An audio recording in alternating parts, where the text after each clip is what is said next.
Hey folks, I'm Gokul Padmanabhan from Restoration Brokers of America. Each week I talk to owners from across the country who have questions of how to prepare and sell their restoration business. And I bring you those questions and some best practices with over 300 transactions in the restoration space. Okay folks, so here is the most commonly asked question of all time at our firm, which is, how can I improve the value of my business before I can sell it? And we have done a lot of research on this at our company. And what we did is we went back and looked at 300 transactions where they either got multiple offers or they got asking price, sometimes even slightly above it.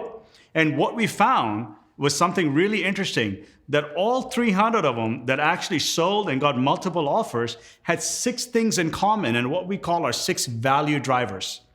All right? And you would listen to me for almost an hour if I went through all of this one by one. So what I will do is we will go through all 6, and then I will break it up into 6 different episodes so y'all can catch it a little bit at a time.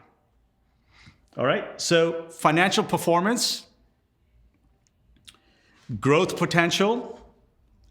All of them had what I call a neutral structure. That means they were not too dependent on the owner. They had a documented standard operating procedure and a sales plan. They had very good customer reviews, and they're all self-managed in the sense the employees manage the company. Thanks for watching. Click the link below. Check out what we do. I'm happy to connect.